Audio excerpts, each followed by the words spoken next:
Hey everybody, Ramey here, and I'm finally live. Hopefully everything's working correctly. I'm just gonna, as usual, it takes me a second or two just to make sure once I turn my stream on to make sure everything's up and working. It looks like it is. All right, I got my chat here up on my screen.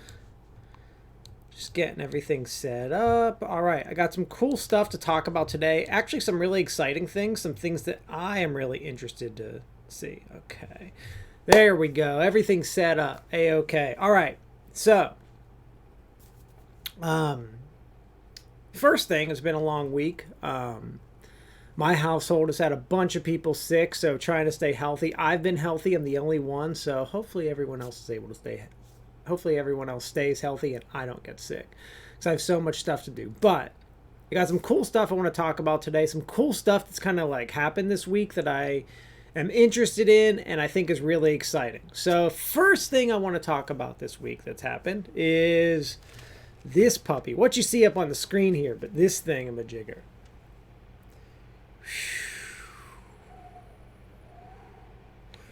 That's a pretty cool background effect.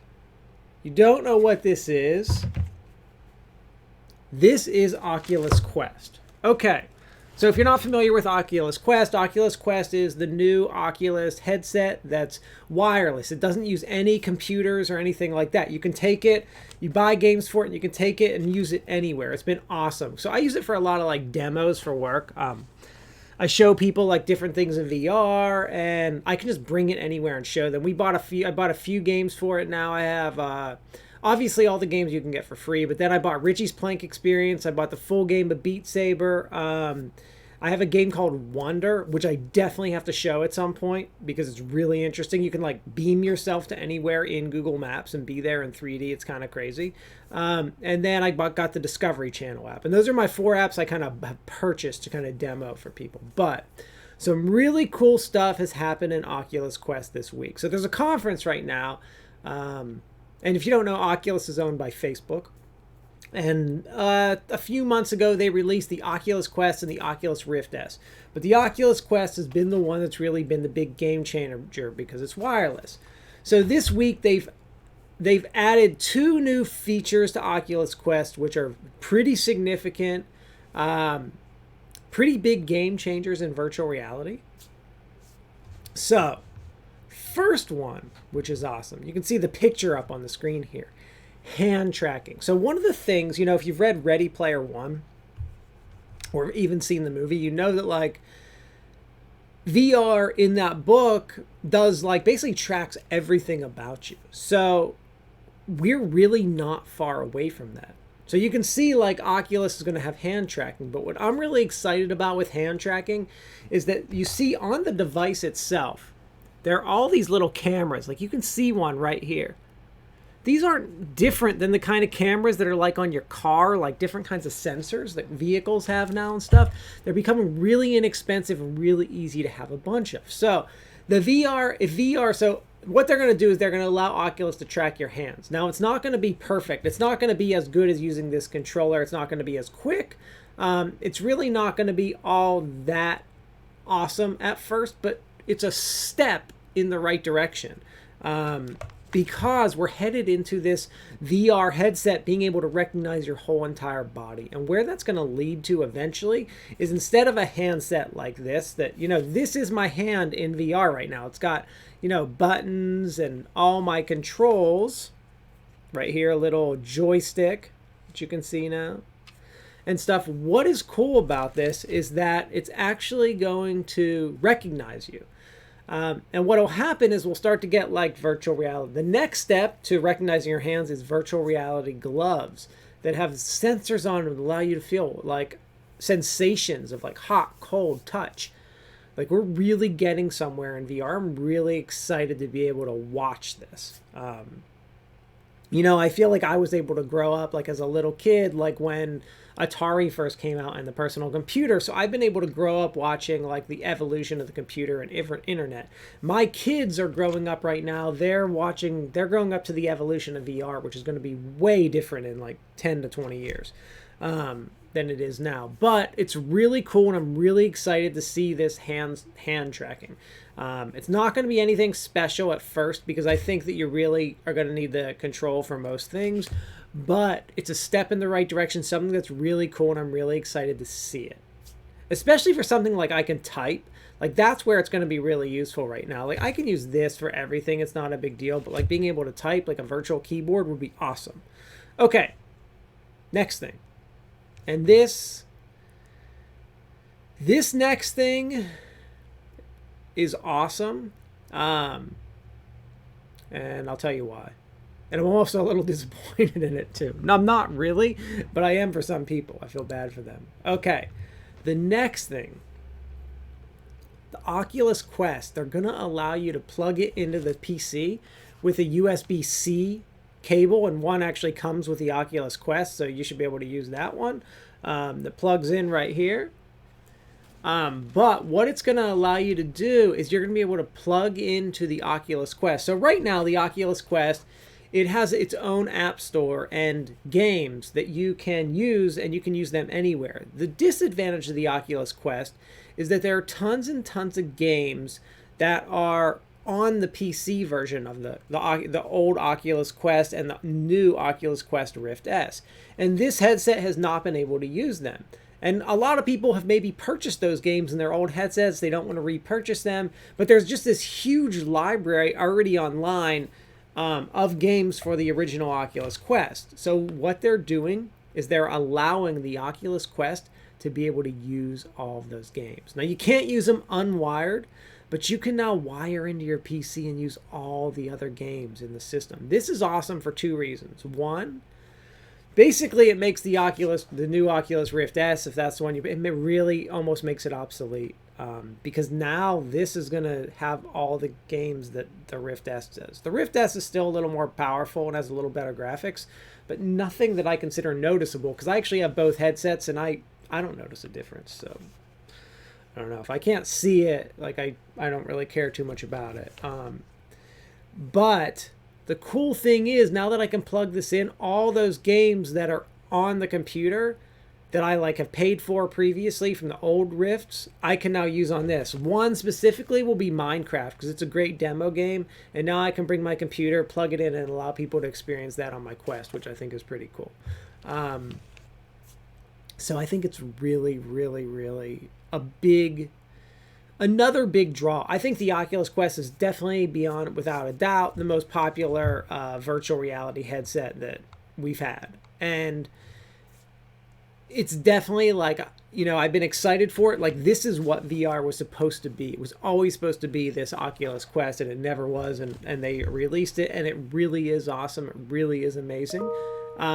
So I'm really excited to see that they're doing all this cool stuff with it. I think that VR is finally going to be this profitable thing with the Oculus Quest. So good job, Facebook. I never thought I'd be saying that, but good job, Facebook. They're the ones who, have purchased, though they own Oculus, and they're the ones that are doing it. So good job. I'm glad you're pushing it forward. I'm glad to see it. Good stuff. Okay, let's see. Next thing I want to talk about on my list. And if there's any questions, please let me know as I go through all this stuff. More than welcome to always ask me anything or whatever. Okay, let's see. Let me just make sure I'm not missing any questions or anything. Okay, perfect. All right.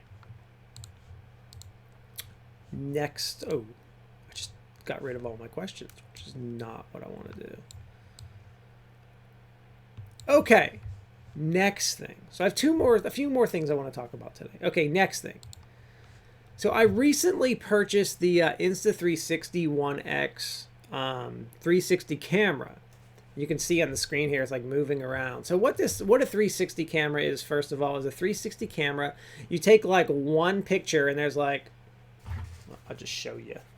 It's easier. So you can see on the camera here, I'll show you the side view. You can see there's cameras, wide angle cameras on both sides of the device. So what this means is when you take a picture, if I just took this picture right now, it would take a picture of front, back, sides, up, down. It literally takes a 360. It takes a picture of every single thing, which is pretty cool. So I've been playing around with it, making videos, making pictures of all kinds of different things. Because what is cool about the 360 camera is you can use it with virtual reality. As you can see in this little video that's kind of playing in the background, it puts you in the environment. It's not just this still 2D image. It puts you in the environment. So where this is really cool is when I put it on the web or I put virtual reality goggles on, and I can put myself in a different environment. It's really cool. So I've been testing it out, playing around with it. This device is really a lot of fun. I think for someone like a realtor, someone doing like anything where you have to have like a 3D tour or something, it's absolutely amazing. Like it's really, really, really cool. So here's like a sample of something I took a picture of. So this is my lab. My tech lab, and you can see I'm in the picture. I did actually take a new picture yesterday where I'm not in the picture. So what's pretty cool, so you can see, but it's like a nice, you can see the ceiling. So this was just one picture. It actually records the whole entire room. You can see it's got my fingers and everything, because I was holding the camera. So, but you can see, so this is actually just a picture that I put on the internet. But what's really cool about this is I can control the camera from my phone. So what I did yesterday is I actually set the camera up in my lab. Just you can put it on a desk, a tripod, whatever, and you can control. And then I left the room and I used my phone to actually take a picture with the camera. Pretty cool stuff. I'm liking it. How did I make this on the web like this? I use Adobe Captivate VR. I'm using Adobe Captivate VR for a lot of my VR stuff right now, but all that I did is I imported this picture right into Adobe Captivate and was able to save it as a HTML file. So this is just simply an HTML file that I've uploaded to my web server. But pretty cool, really simple to make nice 3D stuff now. Really excited about it. Good stuff, Insta 360, good stuff, Adobe Captivate VR. All right. On to the next thing. If there are any questions about this stuff, please ask. Okay. Next thing I want to talk about. So I've talked a little bit about the Oculus Quest stuff. I've talked a little bit about some VR and the Insta 360 camera that I've been testing out. Next two things I want to talk about is the big Apple update that came out this week, right? Everyone who has an iPhone or an Apple Watch. What was the name of the camera? The camera is the Insta 360. It's actually the 1X version. Here's what it looks like. But I've been using it to take all kinds of VR video and images and just having a blast with it. It's just been a lot of fun. I've really been able to just take a lot of different stuff. I mean, here's the, if you just join, here's just a quick VR pic I took of my computer lab just to, show some of my students and pop it on my website. But really simple to just take a quick picture like this and throw it in the virtual reality. Just really excited about the camera. A lot of fun to work with so far. All right. So my next topic, the big Apple update, right? Everyone got their updates on their Apple Watch, and everyone got their updates on their iPhones. And people were probably like, well, it's not that big of a deal. Like, it's just a big update. But there were some significant things in this update. I just did a video yesterday. So the first thing on the Apple Watch is the Noise app. I've been having, so I got this app 2 days. I've had this app for not even 48 hours. And I have been playing around with the thing consistently. So what the Noise app is, you can see on the screen here, but let me just hold my watch up for you. So you can see as I'm talking, ooh, it records it very weird. Okay, you can see as I talk, you should see some decibels like changing on my watch. That little green thing, what it's doing is it's actually recording my decibels of my speech to tell me how loud something is, to tell you if it's damaging your ears or not. So you can see up on the screen here, I have this picture and it's showing like, 100 decibels, and that's loud.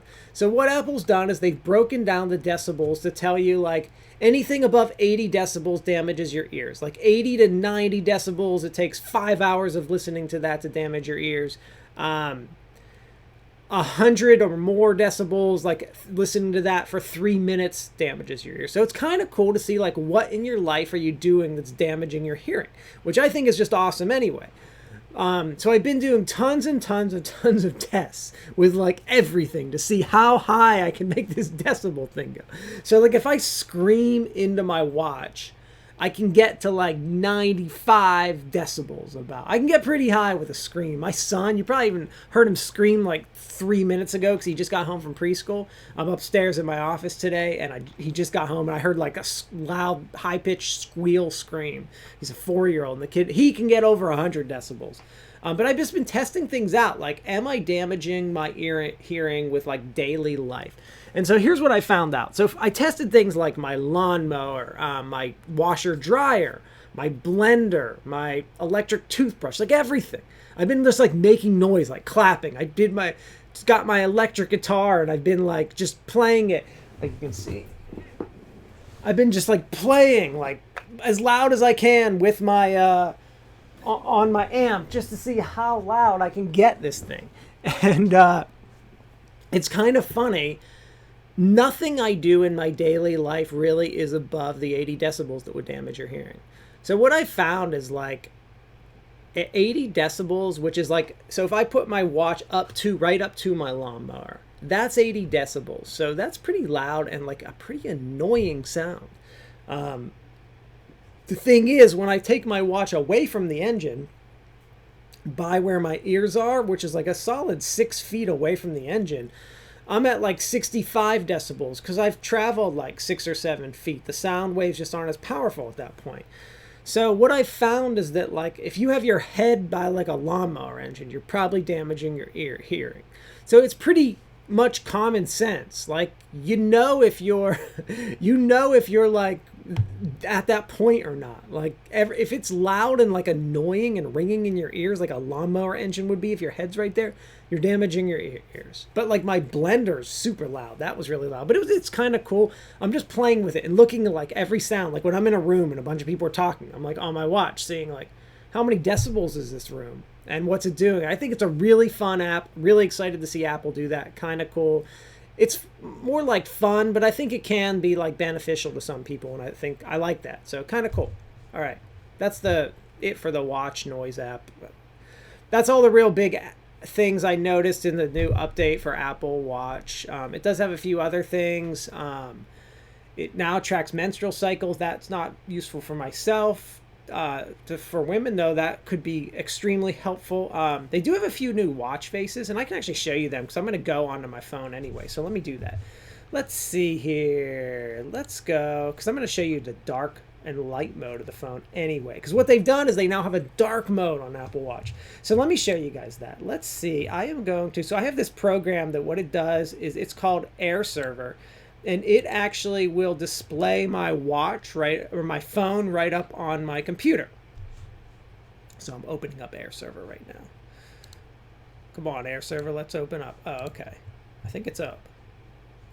Okay, so what I need to do is... There we go.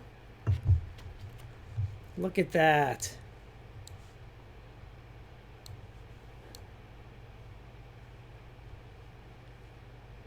All right, so we've got my phone up on the screen. So let me show you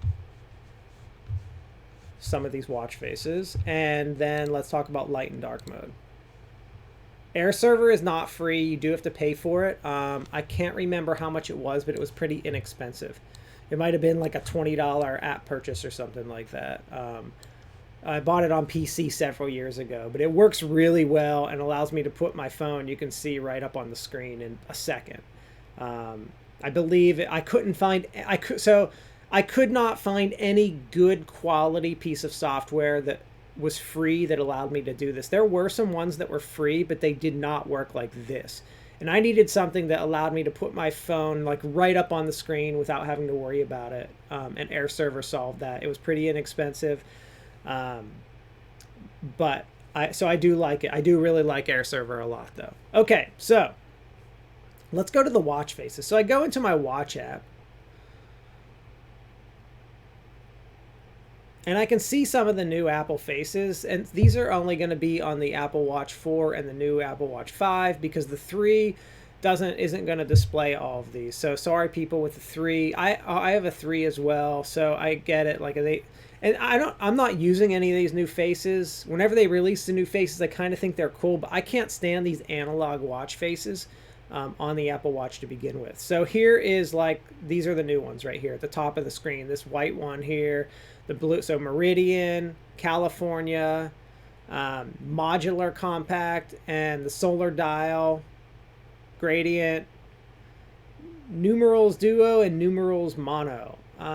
Honestly, like I don't care if they wouldn't have given me any of these. I've been using like the regular modular, which has 2 more options than this, because I want as many of their little apps on my watch as I can have, what they call complications. So I'm not really using any of these new watch faces anyway, but these are all included on the new Apple Watch.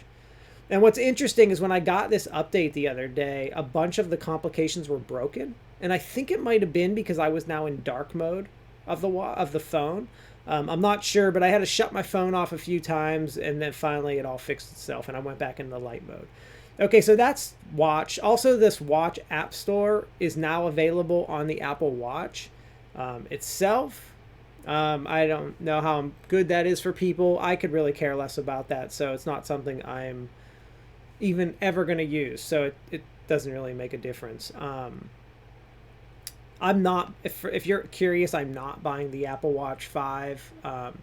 Just because I really think the only difference between the 4 and the 5 is the always-on thing. And while that is cool, I totally don't think it's worth spending $500 on a new watch for it, because I've gotten so used to the flick of the wrist and it works really well that I just don't see the point of doing that. I'm just not.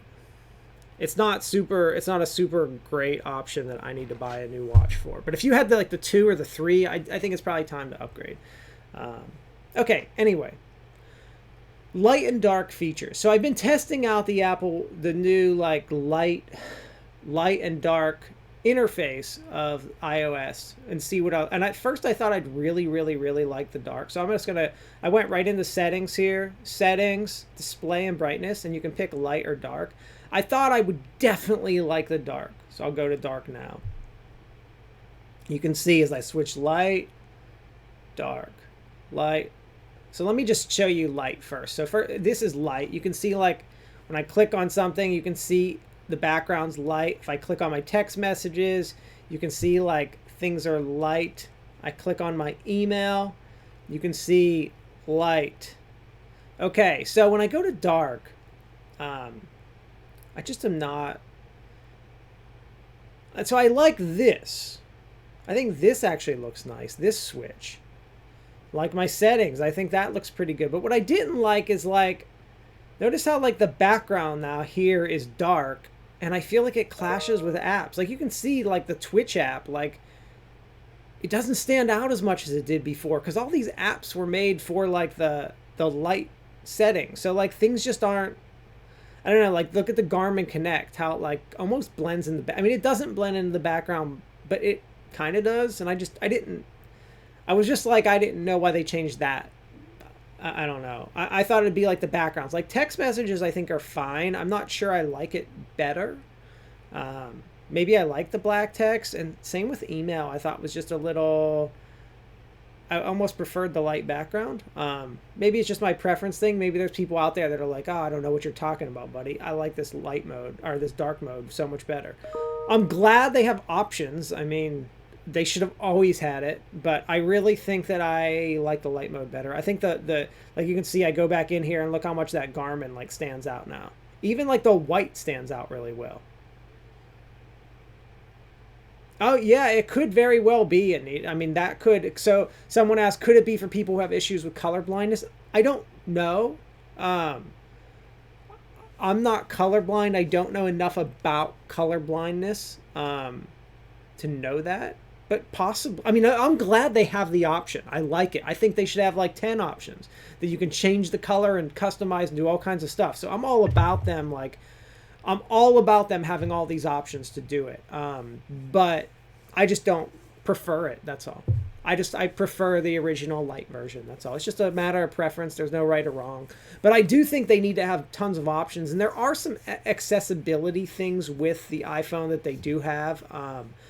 So like I know like you can increase the size of your text or have it read out text and stuff like that. But I don't know if this is for colorblind or not. But that's a really interesting idea. Could very well be. But I mean, I'm glad they have it. I don't personally prefer it. I'm just not as thrilled with it. But anyway, that's the stuff I really wanted to talk about today. Those were kind of the big things. I wanted to talk about some of the new Oculus Quest features, which I'm pretty excited about. I can't wait to be able to connect my Oculus Quest right to my computer. I think that's awesome. I'm having a lot of fun with my 360 camera. I think there's a lot of neat use for it, especially now that Captivate allows you to do a lot of virtual reality like development. I think it's a really cool, I can't wait until like these cameras can really do that. I've heard the new Apple iPhone 11 or whatever can do some type of 360 stuff.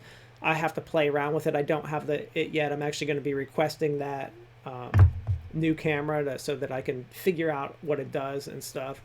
And I'm pretty happy. I really like the new noise app on the watch, and I'm enjoying playing around with some of the new updates.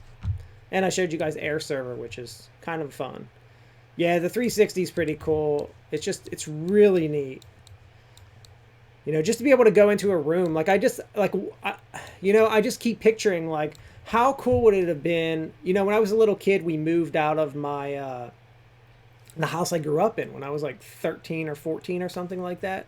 I think and I can look back and see pictures, but how cool would it have been if my parents would have been able to like 3D video that house, and I could like put VR goggles in and like walk through the house now. Like, that would be pretty cool. Stuff like that, like this like sense of nostalgia, like how awesome would that have been? It puts you into the scene instead of looking at a picture. So like when you look at a picture, like you only see this like 2D, they look old and like that, but when you immerse yourself in it, it's so different. It's really cool. So I'm really excited to see that technology take off. I think it'll be really cool for like my kids, who will be able to do all of that stuff that I can't do because we didn't have the technology back then. So, if I can only be born now. I always say that. I'm like, I wish I was born in like 2050 or something, because they're going to have all this cool stuff that I'm not going to be able to see. I guess I can't look on life like that. But anyway, that's everything for today, unless you guys have any questions.